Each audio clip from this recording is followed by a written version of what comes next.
Hello friends, आज के इस वीडियो लेक्चर में आपका स्वागत है। आज हम बात करने वाले class 12 NCERT physics chapter number 1 charge. जो हमारी जो फर्स्ट बुक है वो चार्ज से ही रिलेटेड है, लेकिन हम जो फर्स्ट बुक की किताब को चार्ज को हम 3 तरीके से पढ़ते हैं।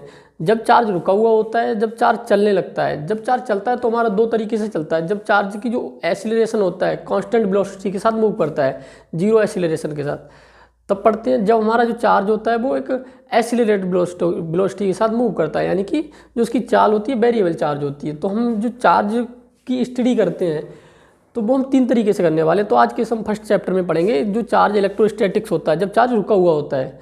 तो शुरुआत में तो हम आज बेसिक की बात करेंगे, जिसका हमारा लेसन नंबर 1 है आवेश और कूलम का नियम। तो सबसे पहले हम पढ़ेंगे कि चार्ज यानी आवेश क्या होता है। आपने जैसे बोला होगा चार्ज, जैसे हम किसी फ़ोन को चार्ज करते हैं, ठीक है, तो वही चार्ज आज हम पढ़ने वाले हैं कि एक्चुअली में वो होता क्या है। तो देखो, सबसे पहले हमें पता होना चाहिए जो सभी पदार्थ हैं किससे मिलके बने होते हैं, परमाणुओं से मिलके बने होते हैं। यानी कि कोई भी पदार्थ हमने उठा लिया, जैसे मान लो ये फेरस है, मतलब लोहे का, ठीक है, कोई लोहे का एक टुकड़ा है, तो ये किससे मिलके बना होगा, ये परमाणुओं से मिलके बना होगा। यानी कि ये किससे मिलके बना है, परमाणुओं से। ये कोई भी पदार्थ होता है वो ग्रुप ऑफ एटम्स होता है। तो ये किसने बोला था, सभी पदार्थ किससे मिलके बने हैं, परमाणुओं से।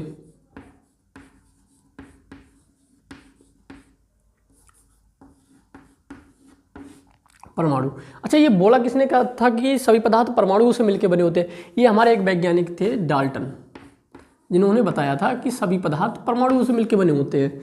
अब जिसके बाद रिसर्च आगे गई, ठीक है, तो हमने परमाणु के बारे में पढ़ा था एक्चुअली परमाणु किससे मिलके बना होता है। तो उस सभी वैज्ञानिकों ने बताया कि कुछ वैज्ञानिकों ने बताया कि परमाणु होता है वो इलेक्ट्रॉन, प्रोटॉन और न्यूट्रॉन से मिलके बना होता है। जो परमाणु होता है, जैसे हमने से यहाँ से एक परमाणु में दिखते नहीं है, हमने कोई परमाणु उठाया, उसको जूम किया, ठीक है, तो यहाँ पे बीच में पाया गया, काफ़ी एक्सपेरिमेंट, काफ़ी रिसर्च के बाद पता चलता है कि परमाणु के बीच में एक नाभिक होता है, और नाभिक हमेशा पॉजिटिव चार्ज होता है। तो नाभिक पे 2 पार्टिकल्स पाए जाते हैं। एक होता है आपका प्रोटॉन, दूसरा आपका होता है न्यूट्रॉन। जो आपका प्रोटॉन होता है वो पॉजिटिवली चार्ज होता है, उस पर जो आवेश होता है, चार्ज होता है, वो प्लस होता है, और जो न्यूट्रॉन पे चार्ज होता है वो जीरो होता है। ये मतलब न्यूट्रॉन न्यूट्रल होता है, नाम से ही पता चलता है न्यूट्रॉन या न्यूट्रल। अब इसके जो चारों ओर अलग अलग कक्षाओं में इलेक्ट्रॉन मूव करते रहते हैं, यानी कि अलग अलग कक्षाओं में क्या करेंगे, इलेक्ट्रॉन मूव कर रहे हैं। जो इनके इलेक्ट्रॉन के पास क्या चार्ज होता है वो हम पढ़ेंगे, नेगेटिव चार्ज होता है। इलेक्ट्रॉन के पास जो चार्ज पाया जाता है वो नेगेटिव चार्ज होता है। लेकिन इन दोनों पे जो आवेश की मात्रा होती है, मतलब पॉजिटिव नेगेटिव हटा दें तो जो आवेश होता है वो इक्वल होता है। यानी कि या तो आवेश प्रोटॉन पर और इलेक्ट्रॉन पे जो आवेश पाया जाता है वो 1.6 और गुणा 10⁻19 कूलम। कूलम क्या है, इसका एक यूनिट है, मात्रक है। जो एक वैज्ञानिक थे जिनके सम्मान में हमें इसका मात्रक, उनके सम्मान में हमें इसका जो मात्रक कूलम रखा गया, ठीक है। तो देखो, एक्चुअल में आपने देखा तो जो आवेश होता है वो कुछ अलग से कुछ नहीं होता है। जो एक पदार्थ होता है, पदार्थ के अंदर बहुत सारा आवेश चार्ज पाया जाता है।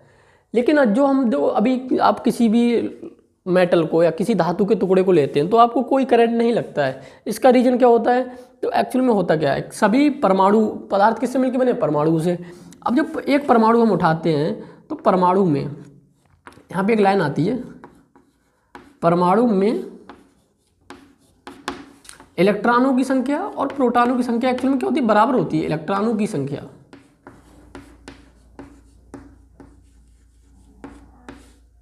एवं प्रोटॉनों की जो संख्या होती है, नंबर होते हैं, वो बराबर होते हैं।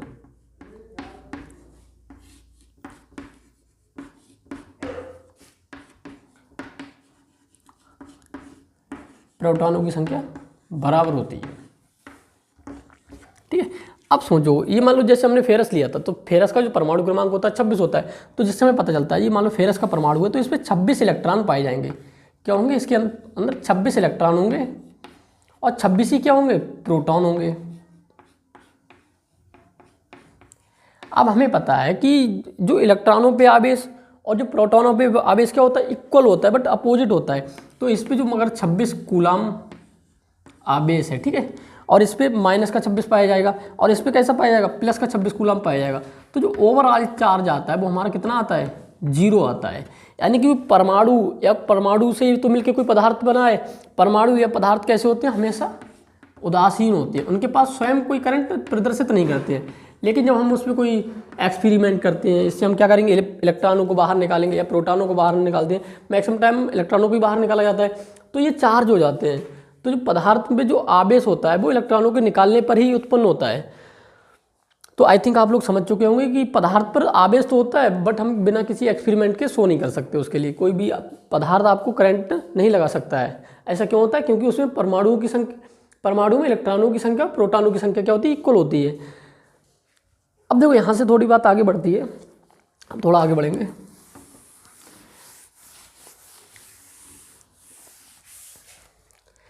अब जैसे हमने कोई परमाणु ले लिया, ठीक है, इस पे 26 इलेक्ट्रॉन है। अब हमने क्या किया, सबसे पहले इलेक्ट्रॉनों को निकाला है, यहाँ से किसी परमाणु से हमने इलेक्ट्रॉनों को निकाला, मान लो 2 इलेक्ट्रॉन निकाल दिए इससे हमने। अब इस पे इलेक्ट्रॉनों की संख्या पहले कितनी थी, 26 थी। पहले प्रोटॉन कितने थे, 26 प्रोटॉन थे, 26 प्रोटॉन थे, 26 इलेक्ट्रॉन थे। अब 2 इलेक्ट्रॉन हमने इससे निकाल दिए, तो मतलब अब इस पे इलेक्ट्रॉनों की संख्या कितनी बची, 24। तो इस पर 24 कूलम का चार्ज बचा, प्लस और जो प्रोटॉनों की संख्या होगी वो 26 ही रहेगी। तो जो इस पर जो चार्ज आता है माइनस का 24 प्लस का 26, यानी कि 2 पॉजिटिव। यानी कि जब हम किसी परमाणु से, किसी पदार्थ से इलेक्ट्रॉनों को निकालते हैं तो वस्तु कैसी हो जाती है, धनावेशित हो जाती है। यानी कि परमाणु से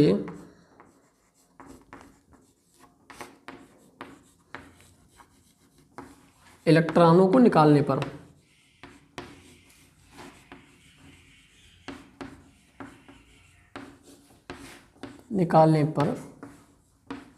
परमाणु या पदार्थ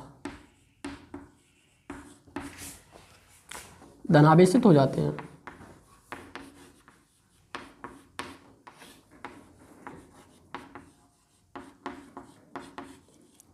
ठीक है, ये हमारी एक लाइन हो गई। अब देखो दूसरा क्या करते हैं हम, अब किसी परमाणु के लिए 2 इलेक्ट्रॉन हम दे देंगे, मान लो इसी फेरस का है, ठीक है, तो इसको हमने क्या किया, 2 इलेक्ट्रॉन दे दिए। 2 इलेक्ट्रॉन देने पर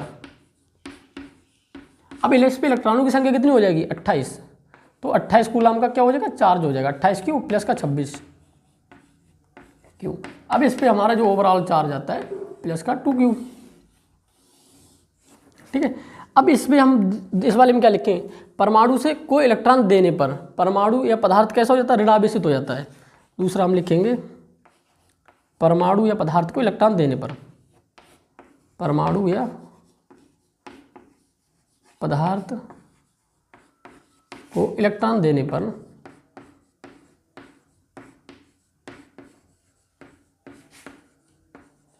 पदार्थ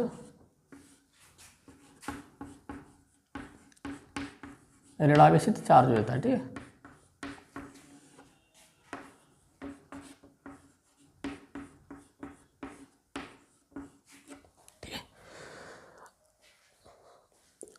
अब देखो क्या होता है, जो हमारा परमाणु होता है उसमें क्या होता है, इलेक्ट्रॉन और प्रोटॉन पाए जाते हैं। शुरुआत में क्या होता है, जब हमने कोई उस पर एक्सपेरिमेंट किया तो उसमें इलेक्ट्रॉनों की संख्या प्रोटॉनों की संख्या बराबर होती है और उस पर चार्ज क्या होता है, इक्वल होता है। बट अपोजिट नेचर का होता है, इसलिए वो एक दूसरे को कैंसिल आउट करके जो ओवरऑल वैल्यू आती है वो 0 हो जाती है। जब हम किसी परमाणु को इलेक्ट्रॉन या किसी पदार्थ को इलेक्ट्रॉन देते हैं तो उसमें क्या होती है, इलेक्ट्रॉनों की संख्या ज़्यादा हो जाती है। अब इलेक्ट्रॉन मतलब इलेक्ट्रॉन ज़्यादा हो जाएंगे तो इलेक्ट्रॉन जीतेंगे, ठीक है, प्रोटॉन हार जाएंगे, प्रोटॉन कम पड़ेंगे। तो उसमें इलेक्ट्रॉन का अधिक मतलब क्या होता है, इलेक्ट्रॉन ऐसा सोचो आप, इलेक्ट्रॉन का शासन हो जाता है। अब इलेक्ट्रॉन का शासन आएगा तो इलेक्ट्रॉन कैसे चार्ज बढ़ाएगा, नेगेटिव चार्ज कर देगा। अब किसी पदार्थ से इलेक्ट्रॉनों को निकालते हैं, अब फिर क्या होता है, इलेक्ट्रॉनों की संख्या कम हो जाती है, प्रोटॉनों की संख्या ज़्यादा हो जाती है। तो इसमें हमारा प्रोटॉनों का क्या होगा, शासन हो जाएगा। और प्रोटॉनों की जीत होगी तो प्रोटॉन क्या बनाएंगे, पॉजिटिव चार्ज बनाएंगे। प्रोटॉन मतलब ऐसे भी समझ सकते हो, प्रोटॉन पॉजिटिव, न्यूट्रॉन निगेटिव। ठीक है, तो ये होता है। तो आप तो लोग समझ चुके होंगे कि आवेश होता क्या है। तो अब यहाँ से समझ में आता है कि आवेश किसी पदार्थ का एक भौतिक गुण होता है जो इलेक्ट्रॉनों के आदान प्रदान से उत्पन्न होता है। ठीक है, तो इलेक्ट्रॉनों के क्यों निकाला जाता है, तो इलेक्ट्रॉन क्या होते हैं, किसी परमाणु के चारों ओर चक्कर लगाते रहते हैं। और जो परमाणु होता है वो नाभिक के अंदर एक अच्छी मतलब फोर्स के साथ बंधा हुआ होता है, उसको निकालना क्या होता है, इलेक्ट्रॉन की अपेक्षा टफ होता है। तो हम आसानी से इलेक्ट्रॉन को निकाल देते हैं। आसानी से ये भी नहीं कि हम हाथ से निकाल दें इलेक्ट्रॉन को, ठीक है। ये भी पूरे मतलब मैग्नेटिक फील्ड, इलेक्ट्रिक फील्ड में ही इलेक्ट्रॉन निकलते हैं। तो आप लोग समझ चुके होंगे जो आवेश होता है उसकी परिभाषा हम क्या लिखेंगे। आवेश किसी पदार्थ का एक भौतिक गुण है जो इलेक्ट्रॉनों के आदान प्रदान से उत्पन्न होता है। जब हम किसी आवेश को वैद्युत एवं चुंबकीय क्षेत्र में रखते हैं तो वह एक बल का अनुभव करता है। जैसे आपने देखा होगा कि चुंबक जब किसी दूसरे चुंबक के पास रखते हैं तो वह आकर्षण यानी पास को आएगी या प्रतिकर्षण दूर चली जाएगी, ऐसा फोर्स अनुभव करती है। तो ऐसे ही हमारे क्या करते हैं, चार्ज भी ऐसा ही अनुभव करते हैं।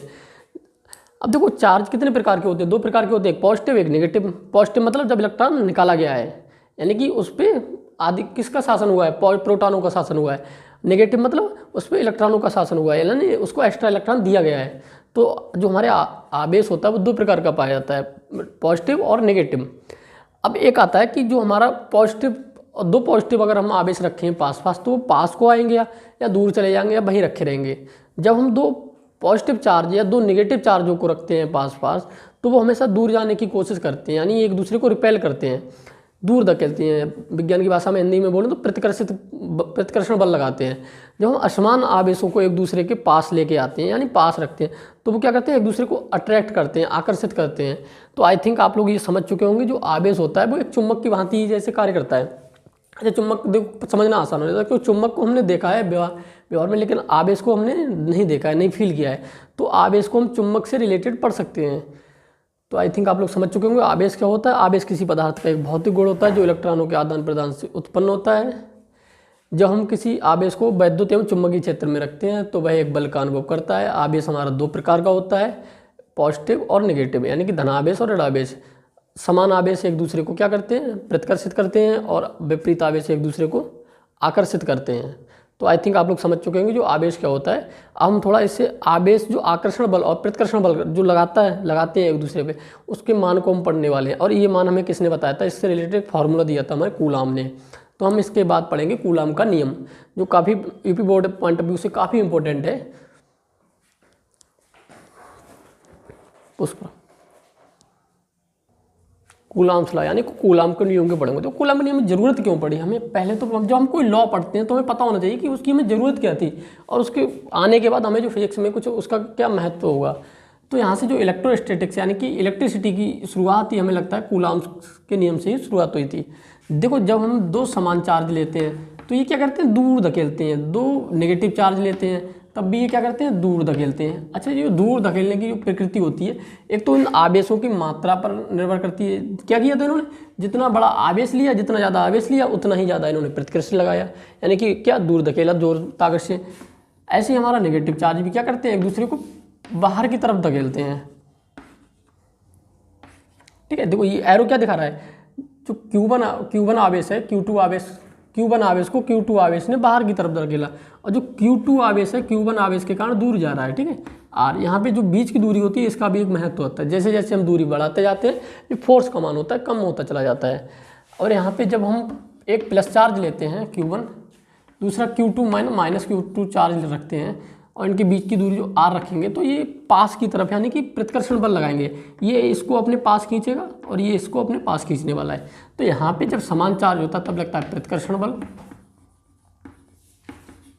यहाँ पर भी समान चार्ज है तो ये भी आएगा प्रतिकर्षण बल, और यहाँ पे आने वाला है आकर्षण बल। जब दो असमान आकर्षण बल, अब जो बल आया है जिसका जो मान होता है एक्चुअल जो इसका जो नंबर निकल के है वो हमें कूलाम ने बताया था। तो इसका नियम जो हम लिखते हैं स्थिर वैद्युत की हम क्यों बोलेंगे, क्योंकि जब यहाँ पे चार्ज कैसे रुके हुए हैं, स्थिर वैद्युत की यानी इलेक्ट्रोस्टैटिक्स में स्थिर वैद्युत की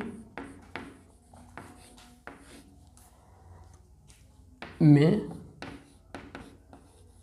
आकर्षण, ठीक है, एवं प्रतिकर्षण बल का मान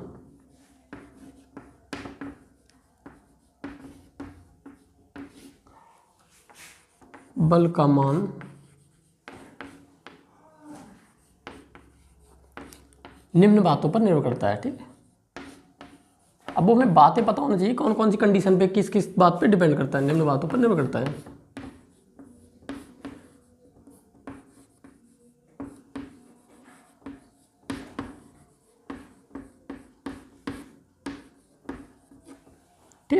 तो नंबर एक बात आती है, जैसे जैसे हम इन Q का मान बढ़ाते जाते हैं, आवेशों की मात्रा बढ़ाते जाते हैं, तो क्या होता है, आप फोर्स का मान बढ़ता जाता है। तो यानी कि जो हम दोनों आवेशों के गुणनफल के समानुपाती पाया जाता है। तो सबसे पहली लाइन आती है वैद्युत बल, इनके बीच जो बल लगता है उसको बोलते हैं वैद्युत बल। वैद्युत बल का मान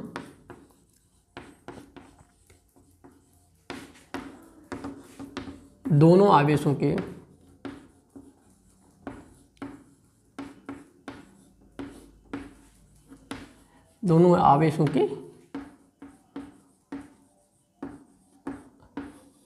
गुणनफल के समानुपाती होता है।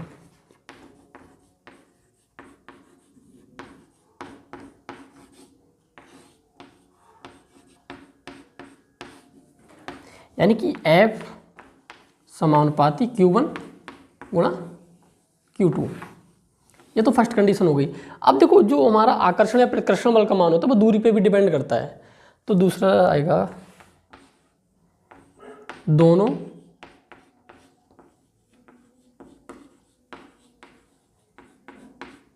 आवेशों के बीच की दूरी, ठीक है, ये बीच की दूरी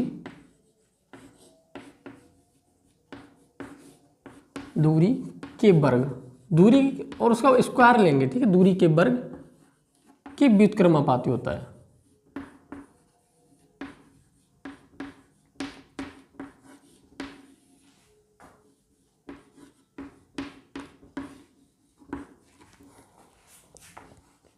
F व्युत्क्रमानुपाती 1/r²। व्युत्क्रमानुपाती का मतलब होता है जब r का मान बढ़ेगा तो फोर्स का मान कम हो जाएगा, और समानुपाती का मतलब कोई समानुपात होती है तो जो कंडीशन बढ़ाने पे हमारा क्या होता है, F का मान भी बढ़ने वाला है। तो Q1 Q2 को जैसे जैसे बढ़ाएंगे तो F का मान बढ़ेगा। व्युत्क्रमानुपाती का मतलब है जब r का मान बढ़ाएंगे तो F का मान कम होगा। अब इन दोनों को एक साथ लिखेंगे, F समानुपाती Q1 Q2/r²। यहाँ पे एक कॉन्स्टेंट आ जाता है, F बराबर 1/4πε0 Q1 Q2/r²। और जो इलेक्ट्रोस्टैटिक फोर्स होती है इसे Fe से भी दिखा सकते हैं। तो इसको मात्रक होता है न्यूटन, क्या होगा, मात्रक होगा इसका न्यूटन। और जो इसकी विमा होती है mL/T-2, ठीक है। अब जो इसका जो कांस्टेंट मान होता है उसका कुछ वैल्यू तो होना चाहिए जब कांस्टेंट है तो जो 1/4πε0 होता है वो हमारा 1/4πε0 जो इक्वल किसके होता है 9 × 10⁹ ठीक है। अब इसका क्या होगा, देखो उसका मात्रक निकाल सकते हैं हम, न्यूटन, क्या लिखेंगे, न्यूटन मीटर स्क्वायर पर, और Q1 Q2 Q स्क्वायर हो जाएगा, यानी कि कूलम स्क्वायर। अब यहाँ पे एक बहुत अच्छी चीज़ देखने को मिलती है ε0, ये हमारी होती है निर्वात की वैद्युशीलता। ε0 हम इसको बोलेंगे निर्वात की वैद्युशीलता, निर्वात की वैद्युशीलता। और जिसका मान क्या होता है निर्वात के लिए तो फिक्स होता है, बट हम मीडियम चेंज करते हैं तो इसका मान बदलता जाता है, जैसे मीडियम पे डिपेंड करता है। तो निर्वात के लिए हम लिखेंगे 8.85 × 10⁻⁻12 ये मान पाया जाता है। देखो बोर्ड में तो हमें क्या पता होना चाहिए, सिर्फ इसका मान पता होना चाहिए और हम इसको डायरेक्ट लगा सकते हैं, ठीक है। तो आई थिंक आप लोग समझ चुके होंगे कूलाम का नियम क्या होता है। देखो सबसे पहले हमें पता होना चाहिए कूलाम ने क्या बताया था। कूलाम ने जो आकर्षण एवं प्रतिकर्षण बल का मान बताया था जब चार्ज रुका हुआ होता है, मूविंग कंडीशन में नहीं बताया था, सिर्फ इलेक्ट्रोस्टैटिक में बताया था। जब चार्ज रुका हो तो वैद्युत बल का मान क्या होने वाला है। तो इनकी फर्स्ट कंडीशन क्या थी, इन्होंने बोला था जो दोनों आवेशों के गुणनफल के समानुपाती होता है। जैसे जैसे आवेशों की मात्रा बढ़ती जाएगी इलेक्ट्रोस्टैटिक फोर्स का मान बढ़ता जाएगा, जैसे जैसे जो आवेशों की मात्रा कम होती जाएगी वैसे वैसे बल का मान कम होता जाएगा। दूसरा था इनके दोनों आवेशों के बीच की दूरी के वर्ग के व्युत्क्रमानुपाती होता है, यानी कि इसका मतलब निकल के आता है जैसे जैसे हम दूरी बढ़ाते जाएंगे उसका जो फोर्स का इलेक्ट्रोस्टैटिक फोर्स का मान कम होता जाएगा, और जब हम दूरी को कम करते जाएंगे इलेक्ट्रोस्टैटिक फोर्स का मान कम बढ़ता जाएगा। यानी कि जब हम दूरी को आधा कर देंगे तो जो 4 गुना हमारा मान 4 गुना हो जाएगा, और जब हम दूरी को 2 गुना कर देंगे तो जो इलेक्ट्रोस्टैटिक फोर्स का मान 1/4 यानी कि 4 गुना कम हो जाएगा।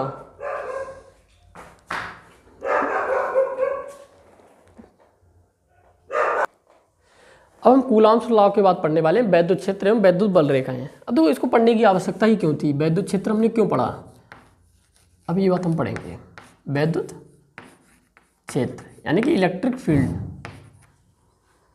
तो क्या होता है, जब हम किसी चीज़ पे फोर्स लगाते हैं, जब आप किसी चीज़ पे फोर्स लगाएंगे तो उसमें तो हमें कोई कांटेक्ट के लिए, चाहे आप रस्सी के माध्यम से फोर्स लगाएं या हाथ को डायरेक्ट कांटेक्ट में रखें, यानी कि हम जैसे इस बोर्ड पे फोर्स लगाते हैं तो हमने क्या किया, हाथ को डायरेक्ट कांटेक्ट में लेके आए।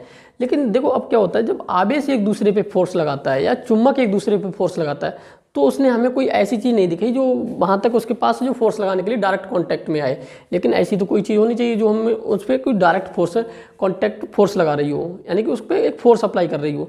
तो इसके लिए हम इनके पास होती है एक अदृश्य शक्ति होती है, ऐसा समझ सकते हैं, जो चीज़ हमें दिखाई ना दे, अपनी आंखों से हम ना देख सकें, लेकिन वो ऐसा एक जाल बना लेता है आवेश अपने चारों तरफ, जिसमें कोई अन्य आवेश आएगा तो वो या तो आकर्षण बल का मान मतलब बल अनुभव करेगा या प्रतिकर्षण बल अनुभव करेगा। तो जो वो अदृश्य शक्ति होती है उसको हम क्या बोलते हैं, वैद्युत क्षेत्र या वैद्युत बल रेखाएं। तो एक्चुअली में होता क्या है, जैसे यहाँ पे हम एक टेस्ट चार्ज रखते हैं, धन परीक्षण आवेश, वो हमेशा पॉजिटिव रखेंगे, इतना आप याद रखना सिर्फ, धन परीक्षण आवेश। और ये बहुत छोटा होता है, इसको हम लिखते हैं +Q0, ठीक है, ये समझ लो आप। तो देखो क्या होता है, जैसे हमने यहाँ पे कोई चार्ज ले रखा है, ठीक है, कोई हमने एक प्लस चार्ज ले लिया बड़ा सा, ठीक है। अब हमने एक यहाँ पे क्या किया, +Q0 चार्ज रखा, तो हमने देखा कि इस पर कोई फोर्स अप्लाई नहीं हो रही थी, तो इसको हम और पास लेके आए +Q0 को, यहाँ भी इस पर कोई फोर्स अप्लाई नहीं हुई। अब हम इसको पास लाते गए। अब समझो इस पॉइंट पे, सपोज करो इस पॉइंट पे इसमें फोर्स लगनी शुरुआत हो गई, +Q0 है, ये +Q है, तो मतलब इसको बाहर ही धकेलेगा। तो यहाँ पे जब ये फोर्स अप्लाई होना शुरू कर गई तो इसी के जो त्रिज्या, यहाँ पे जो हम एक त्रिज्या बना लेंगे, मतलब इसकी त्रिज्या का रेडियस मतलब एक गोला बना लेंगे, तो इसके चारों ओर, ठीक है, इसके चारों ओर क्या करेगा, इस पॉइंट से हम इस पर फोर्स अप्लाई होनी शुरू हो जाएगी। जैसे जैसे इसको पास लाते जाओगे फोर्स का मान बढ़ता जाएगा, दूरी का मान बढ़ेगा, कम होएगा तो फोर्स का मान बढ़ता जाएगा।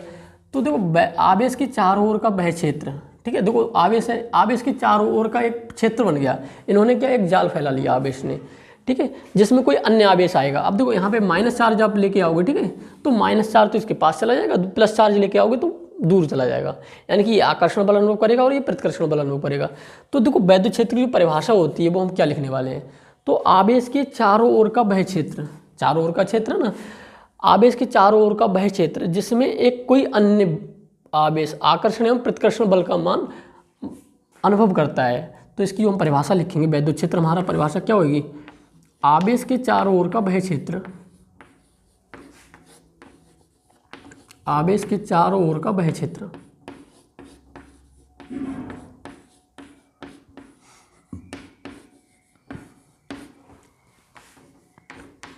वह क्षेत्र जिसमें कोई अन्य आवेश आने पर, जिसमें कोई अन्य आवेश आने पर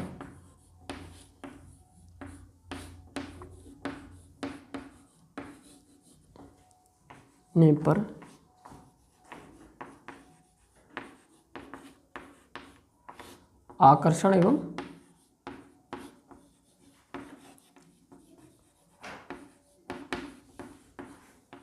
प्रतिकर्षण बल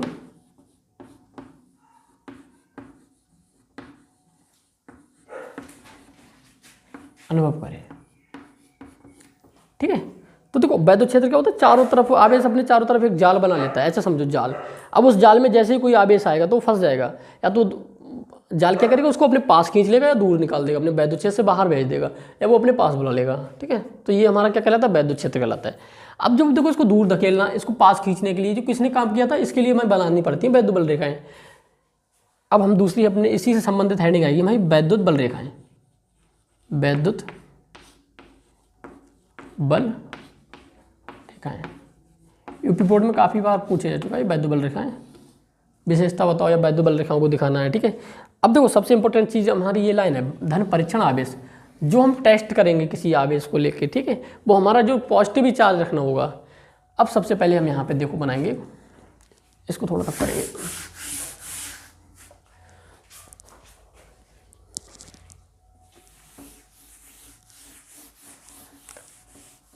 अब हम वैद्युत बल रेखाएं लिखने वाले हैं, ठीक है, क्या होती हैं देखो।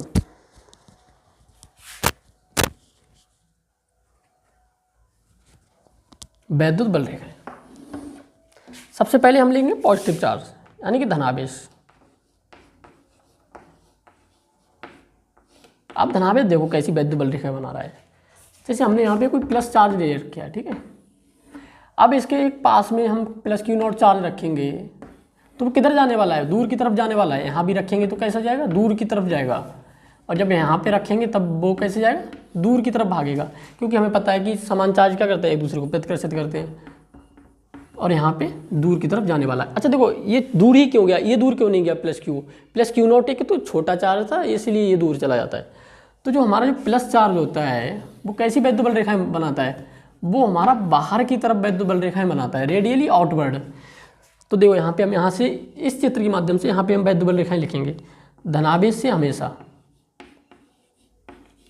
किससे, धनावेश से हमेशा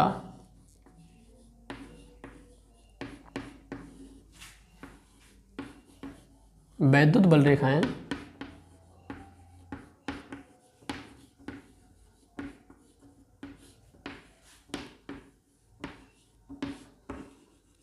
बाहर की ओर बनती हैं।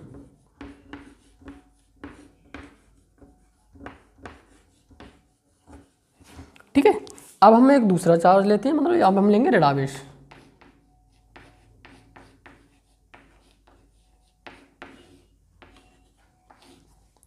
तो यहाँ पे हम चित्र बनाएंगे ऋणावेश से, ठीक है। अब हमने यहाँ पे माइनस से चार्ज लिया, ठीक है। अब हमने यहाँ पे रखा प्लस क्यू नॉट, एक छोटा सा चार्ज। अब ये छोटा सा चार्ज क्या आएगा, इसके पास की तरफ आएगा। यहाँ पे रखेंगे एक छोटा सा चार्ज, ये भी इसके पास आएगा, ठीक है। तो चारों तरफ जब हम कहीं भी प्लस क्यू नॉट चार्ज रखेंगे वो पास ही आने वाला है। तो देखो एरो हमें क्या बता रहा है कि ये पास की तरफ आ रहा है, यहाँ पे एरो बाहर की तरफ था यानी कि दूर जा रहा है। अब तो यहाँ पे आसानी से लिख सकते हैं ना, लिख सकते हैं ऋणावेश से हमेशा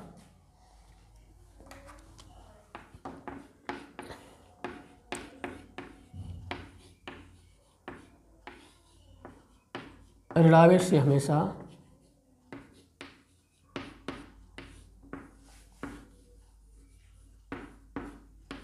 वैद्युत बल रेखाएं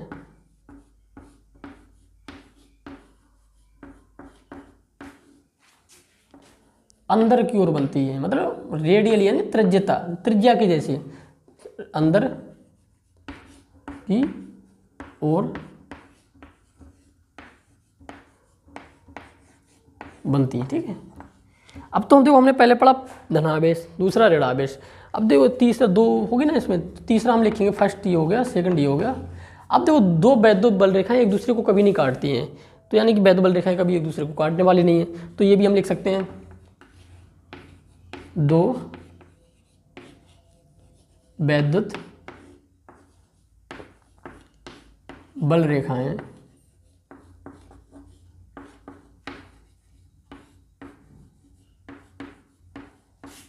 एक दूसरे को कभी नहीं काटती।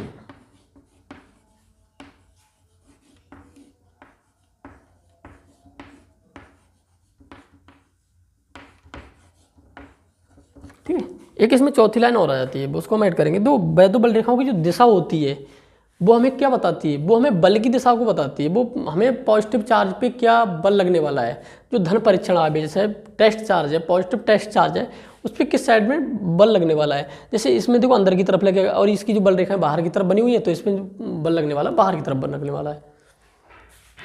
नीचे की जगह यहाँ पे हम लिखेंगे बल रेखाओं की जो दिशा होती है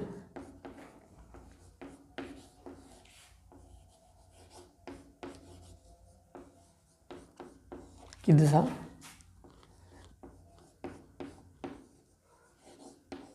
बल की दिशा को बताती है, ठीक है।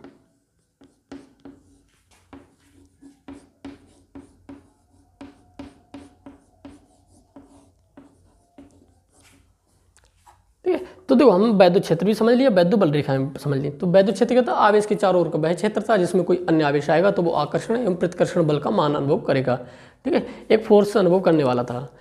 तो यानी कि आवेश ने क्या किया, अपने चारों तरफ एक वैद्युत क्षेत्र बना लिया, ठीक है, जिसमें जब कोई दूसरा आवेश आएगा तो वो आकर्षण या प्रतिकर्षण बल अनुभव करेगा। अब जो इसको जो पास खींचने का या दूर धकेलने का जो काम किया था वो कौन किया था? वैद्युत बल रेखाओं ने किया था। तो यानी कि जो इससे वैद्युत बल रेखाएं निकलती हैं, आवेश क्या करता है? अपने चारों तरफ वैद्युत बल रेखाओं को क्रिएट कर लेता है। और वही वैद्युत बल रेखाएं क्या लगाती हैं? बल को लगाती हैं। यानी कि वैद्युत बल रेखाओं की जो दिशा होती है वही हमें बल की दिशा को बताती है। लेकिन जो बल की दिशा वो हमेशा धन परीक्षण आवेश पे ही लगने वाला है। आप यहाँ पे नेगेटिव चार्ज नहीं ले सकते। नेगेटिव चार्ज रखेंगे तो ये सब उल्टा हो जाएगा। यहाँ पे अगर नेगेटिव चार्ज रखोगे तो ये पास की तरफ आएगा, लेकिन वैद्युत बल रेखा हमने बाहर की तरफ बना रखी है। तो जो हमारा फिजिक्स में ये फिक्स होता है कि जो हम पॉजिटिव टेस्ट चार्ज रखेंगे, तो आई थिंक आप लोग समझ चुके होंगे जो हमारी वैद्युत क्षेत्र में वैद्युत बल रेखाएं क्यों होती हैं, इनकी जरूरत ही क्यों पड़ी हमें। तो देखो जो भी आवेश आकर्षण या प्रतिकर्षण बल लगता है वो हमें वैद्युत बल रेखाओं के वैद्युत क्षेत्र के कारण ही अनुभव होता है। ये हमारा जैसे अदृश्य शक्ति है, ठीक है।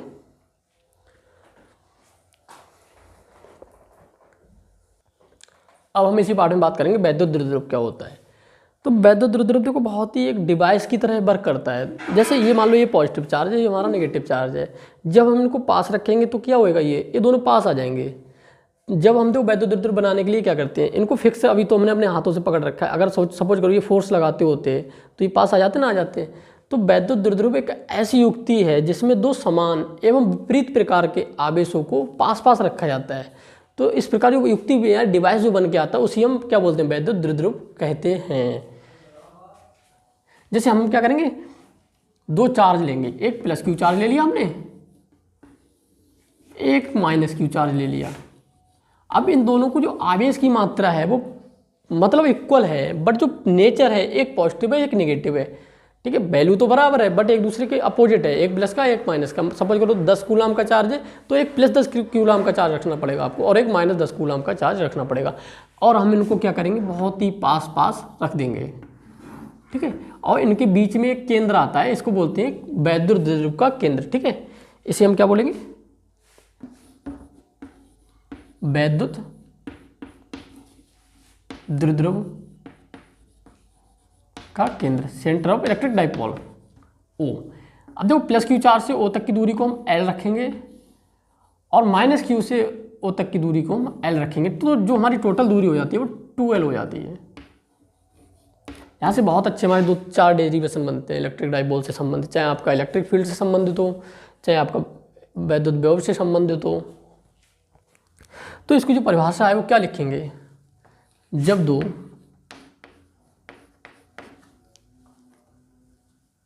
समान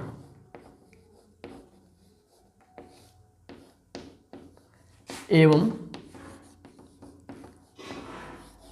विपरीत प्रकार के आवेशों को, ठीक है,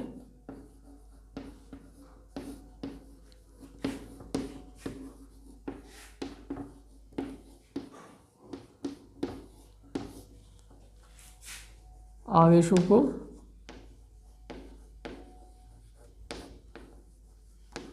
अल्प दूरी यानी पास पास, ठीक है, अल्प दूरी पर रखने पर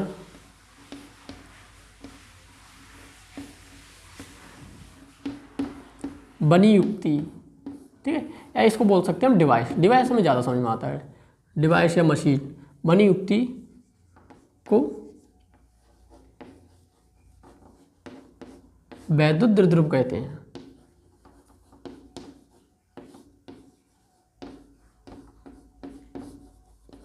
ठीक है। तो ये तुम्हारा क्या होगा? वैद्युत द्विध्रुव की परिभाषा हो गई। अब एक हमारा आता है वैद्युत द्विध्रुव आघूर्ण, मतलब इसको मैथमेटिकली हमें लिखना है, वैद्युत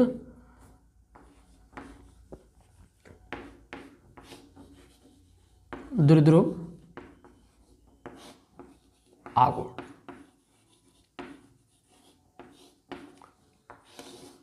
अब देखो ये क्या है? एक मैथमेटिकली ये तो एक फार्मूला ही होएगा। तो इसको हम P बराबर कोई एक आवेश ले लेते हैं, ठीक है। आवेश तो दोनों हमारे बराबर है ना, तो आवेश गुणा बीच की दूरी,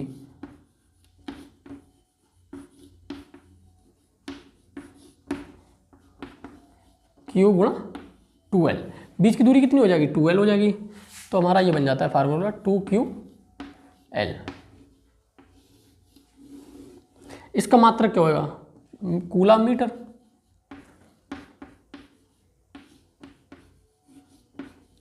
ठीक है। अब हम लिखेंगे वैद्युत द्विध्रुव के आघूर्ण की जो परिभाषा क्या बन के आएगी। तो इसमें आप लिख सकते हो आवेश तथा उनके बीच की दूरी को वैद्युत द्विध्रुव आघूर्ण कहते हैं। दूरी को वैद्युत द्विध्रुव आघूर्ण कहते हैं। ठीक है,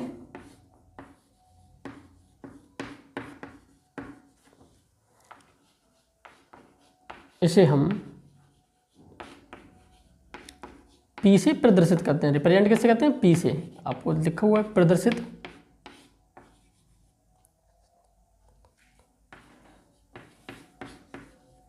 ठीक है। और जो इसकी डायरेक्शन होती है वो माइनस क्यू चार्ज से प्लस क्यू चार्ज की होती है। डायरेक्शन किस दिशा में होती है? दिशा के बारे में थोड़ा लिखेंगे हम, मतलब माइनस क्यू से प्लस क्यू की ओर होती है।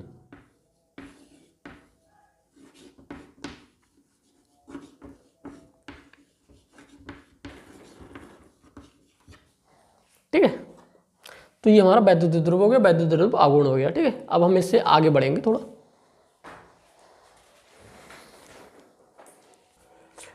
नेक्स्ट हेडिंग है हमारी प्लस क्यू आवेश के कारण वैद्युत क्षेत्र की तीव्रता। देखो एक्चुअली में होता क्या है, इसकी जो परिभाषा बन के आती है, ऐसे क्या करता है, कोई प्लस चार्ज यहाँ पे रखा हुआ है, वो अपने चारों तरफ क्या बनाएगा? वैद्युत क्षेत्र बनाएगा। और वैद्युत क्षेत्र किस दिशा में बनाएगा? बाहर की तरफ बनाएगा। अब तो हम वैद्युत बल रेखाओं को पढ़ चुके हैं ना, तो बनाना भी आसान हो जाएगा हमारे लिए। जब इस वैद्युत क्षेत्र में, ठीक है, कोई एक प्लस क्यू चार्ज आया, माइनस क्यू नॉट चार्ज आया, जब मान लो हमने प्लस क्यू नॉट चार्ज आया, तो इस पर क्या लगता है? एक फोर्स लगता है। क्या लगने वाला है? फोर्स लगता है। ठीक है, अगर हम इस क्यू नॉट चार्ज को, यानी जो टेस्ट चार्ज है, इसको हम रख दें क्यू नॉट बराबर 1, यानी कि क्यू नॉट बराबर 1, यानी कि एकांक आवेश। क्या बोलेंगे इसको?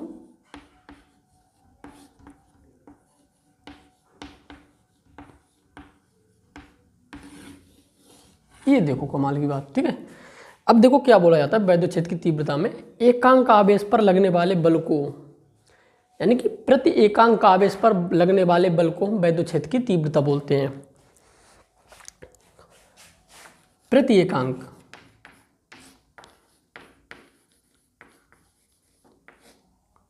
एकांक आवेश पर लगने वाले बल को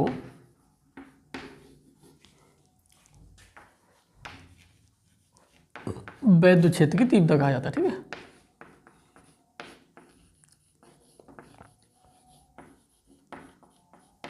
तीव्रता कहते हैं। इसे ई से प्रदर्शित किया जाता है। इसे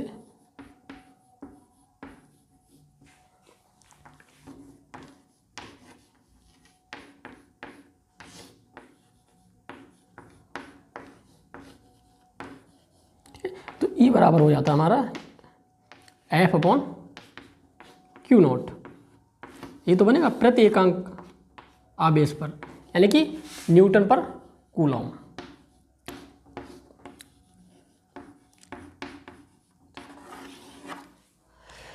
यानी कि जो इलेक्ट्रिक फील्ड का हमारा जो यूनिट होता है वो न्यूटन पर कूलॉम होता है। जो इसकी विमा निकल के आती है, आप न्यूटन को क्या बोलेंगे? mL/t-2 upon AT। तो ये हमारा निकल के आता है mL, t ऊपर जाएगा तो -3 हो जाएगा, और a ऊपर जाएगा तो -1। ये हमारी क्या होगी? वैद्युत क्षेत्र की तीव्रता की विमा। और ये क्या हो गया? मात्रक।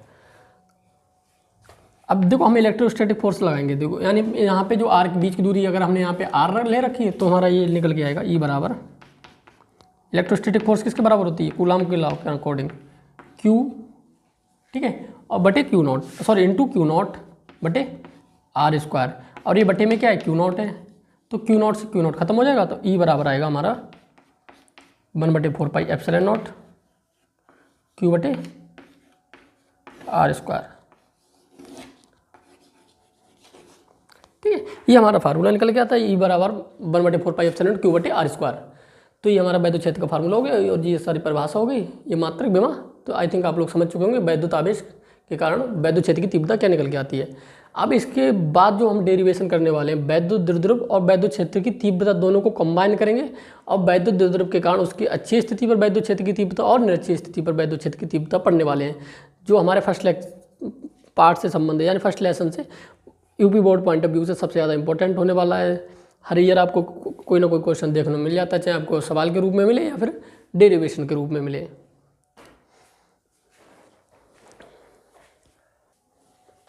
अब हम बात करने वाले हैं वैद्युत द्विध्रुव के कारण अच्छी स्थिति पर वैद्युत क्षेत्र की तीव्रता। तो ये मोस्ट इंपोर्टेंट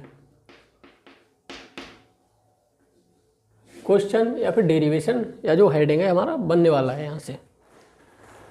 अब देखो क्या होता है वैद्युत द्विध्रुव के कारण। अब हम बनाएंगे वैद्युत द्विध्रुव।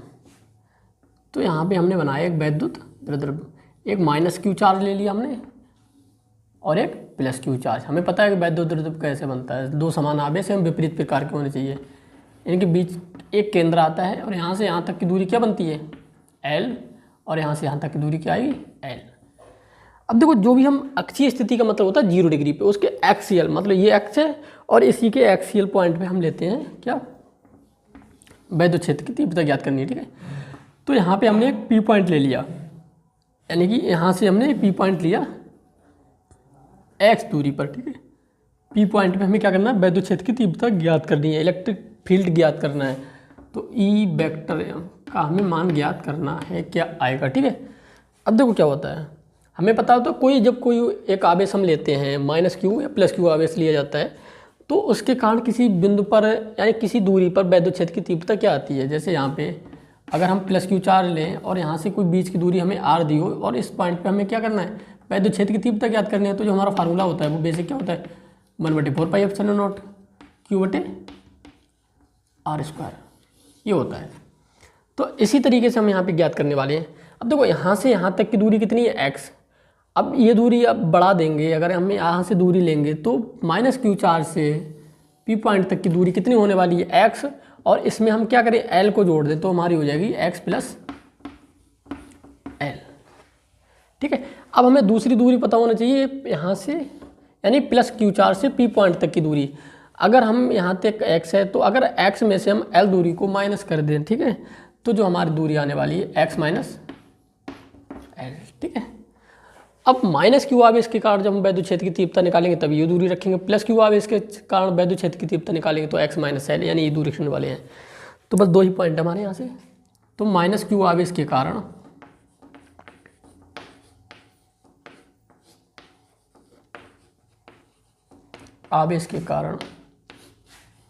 P बिंदु पर वैद्युत क्षेत्र की तीव्रता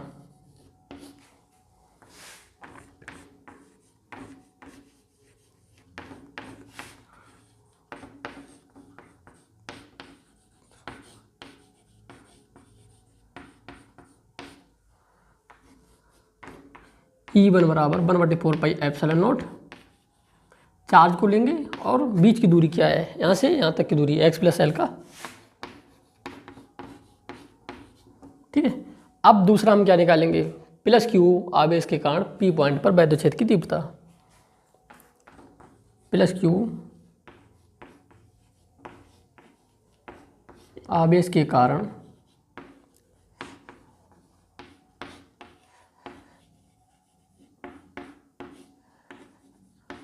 वैद्युत क्षेत्र की तीव्रता, इसको हम नाम दे देंगे E2 1/4 pi epsilon not Q/। अब प्लस क्यू चार्ज से P पॉइंट तक की दूरी क्या है x - L का होल स्क्वायर।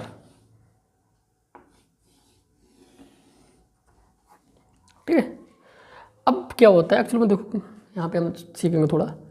अब ये प्लस माइनस क्यू चार्ज है तो इसको चार्ज को किस डायरेक्शन में वैद्युबल रेखा बनाएगा, ये बनाएगा अपने पास की तरफ माइनस क्यू आवेश के कारण। अब प्लस क्यू आवेश के कारण ये वैद्युबल रेखा किधर बनने वाली है बाहर की तरफ बनने वाली है। तो यानी E2 बाहर की तरफ और E1 अंदर की तरफ। तो इसमें जो क्या होगा देखो एक दूसरे को कैंसिल आउट करेंगे तो दो प्लस क्यू आवेश से पास है और ये जहाँ पे ज़्यादा वैद्युत क्षेत्र बनाएगा तो E2 - E1 आ जाएगा। नेट फोर्स हमारी जो आने वाली है E नेट बराबर E2 - E1। अब हम E2 और E1 को रखेंगे यहाँ पे 1/4 पाई एप्सिलॉन नॉट क्यू बटे एक्स माइनस एल का whole square minus 1/4 pi epsilon not q बटे एक्स प्लस एल का होल स्क्वायर ई नेट। अब यहाँ पे इसको रफ कर देंगे, ठीक है। अब इसका यूज नहीं होने वाला है।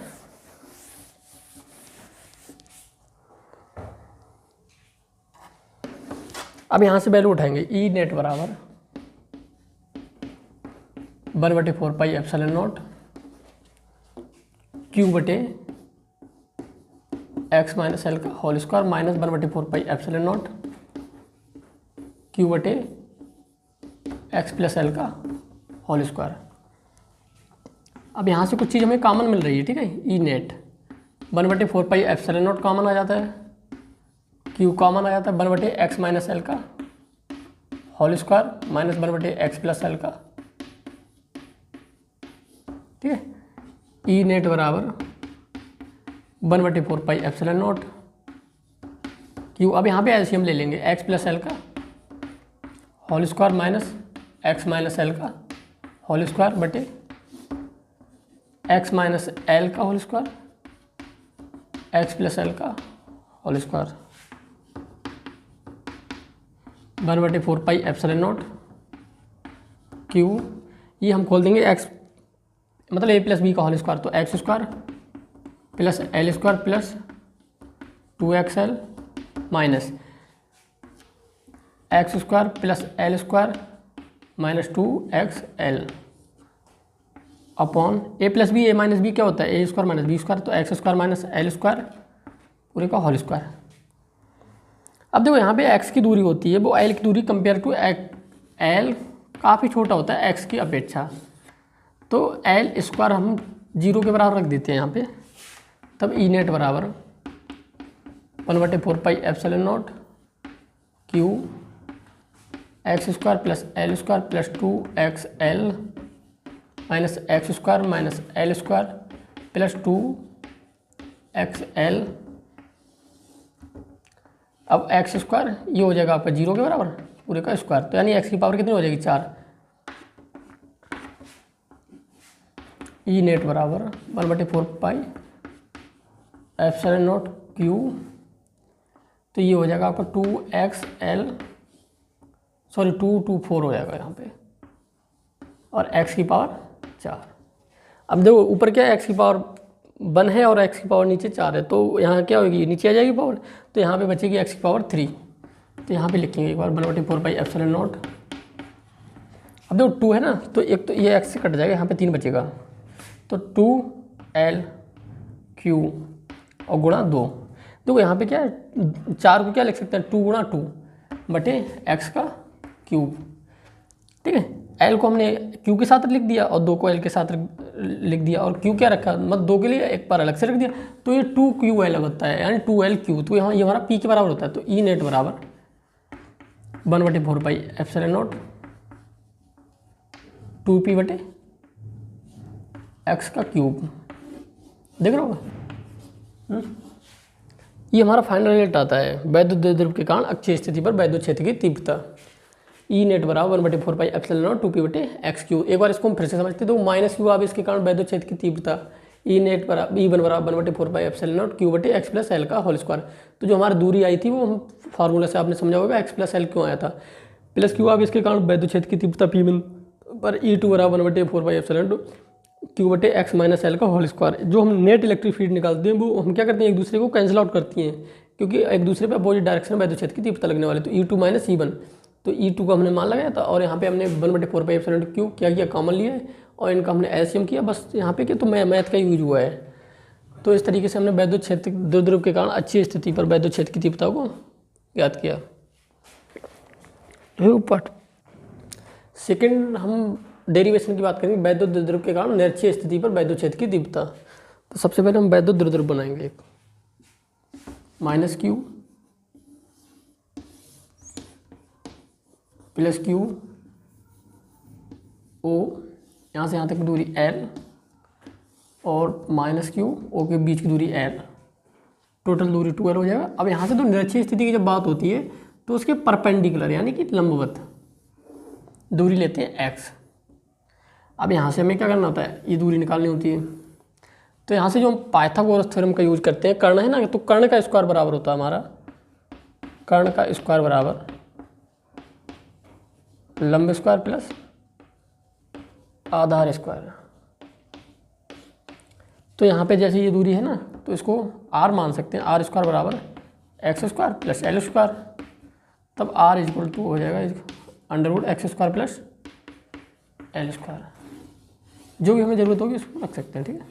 एक चीज़ हमें और ज़रूरत पड़ती है, जब हम कॉस थीटा का मान निकालते हैं, कॉस थीटा बराबर होता है हमारा लाल मतलब आधार बटे कर्ण। तो इसका जो आधार है एल अपॉन कर्ण क्या आएगा, कर्ण यानी कि r under root x square plus L square. तो ये दूरी है ना जो x square plus L square है, और ये भी दूरी x square plus L square. और यहाँ पे क्या है, पी पॉइंट है। तो सबसे पहले हम क्या करेंगे, माइनस क्यू आवेश के कारण, माइनस क्यू आवेश के कारण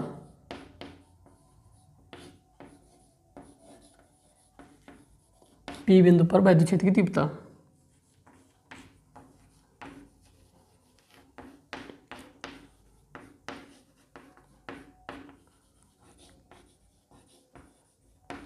तीव्रता E1 बराबर हो जाएगा हमारा, यानी माइनस क्यू आवेश, तो इनके बीच की दूरी और यहाँ पे जो आवेश है वो 1/4πε0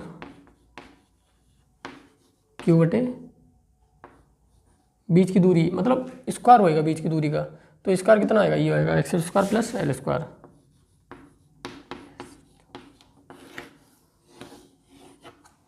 दूसरा आता हमारा प्लस क्यू आवेश के कारण पी बिंदु पर वैद्युत क्षेत्र की तीव्रता।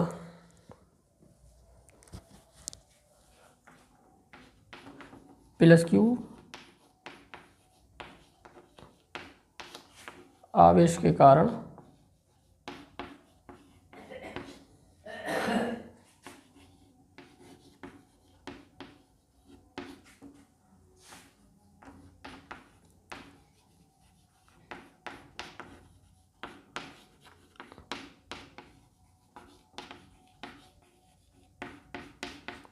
E2 बराबर 1/4πε0 क्यू बटे, और सेम दूरी है तो सेम ही आएगी x square plus L square. अब इसको जो सबसे डिफिकल्ट चीज़ होती है वो उसका net force net electric field निकालना होता है। पहले देखो हम एक रफली एक माइनस क्यू है और एक प्लस क्यू है। अब प्लस क्यू तो इसको अपने अंदर की तरफ यानी कि पास की ओर क्या लगाने वाला है, वैद्युत क्षेत्र, और प्लस क्यू इसको दूर की तरफ लगाने वाला है। अगर इन दोनों के बीच को हम माने एंगल थीटा, कितना थीटा, तो जो कॉस थीटा होता है E2 है ना, E2 इधर की तरफ E1। अब इसके हम दो करेंगे कंपोनेंट, तो यहाँ भी थीटा यहाँ भी थीटा, तो ये आएगा हमारा E1 कॉस थीटा, और इसका जो कंपोनेंट आएगा E2 कॉस थीटा, और इसको परपेंडिकुलर आने वाला है E2 साइन थीटा, और इसका E1 का परपेंडिकुलर आएगा E1 साइन थीटा। अब E1 sine theta E2 sine theta क्या करते हैं, एक दूसरे को कैंसिल आउट कर देते हैं, बट जो हमारा नेट इलेक्ट्रिक फील्ड आता है वो हमारा आता है आपका E नेट बराबर E1 cos theta plus E2 cos theta. अब यहाँ से आपको दिख रहा होगा E1 और E2 क्या होते हैं, इक्वल होते हैं, तब E1 इक्वल E2, ठीक है। तो यहाँ पे हम नेट इलेक्ट्रिक फील्ड निकालेंगे।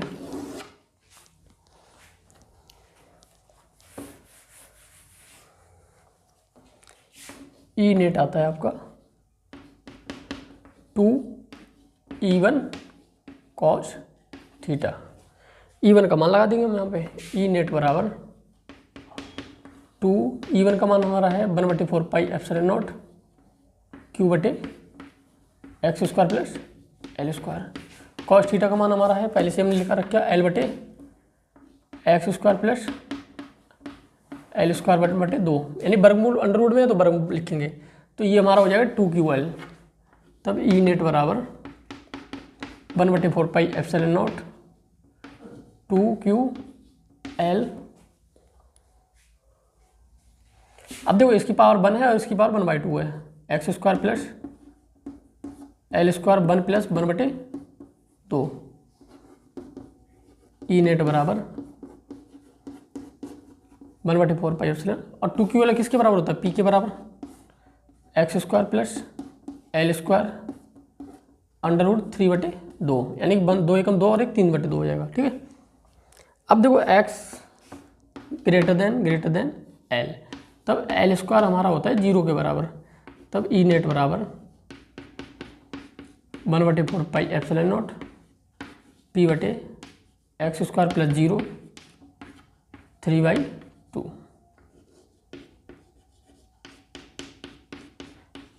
वन बटे 4 पाई एप्सिलॉन नॉट पी बटे एक्स स्क्वायर गुणा 3/2, ई कट जाता है तो ये हमारा आ जाता है नेट फाइनल रेजल्ट ई नेट बराबर 1/4 पाई एप्सिलॉन नॉट पी बटे एक्स क्यू।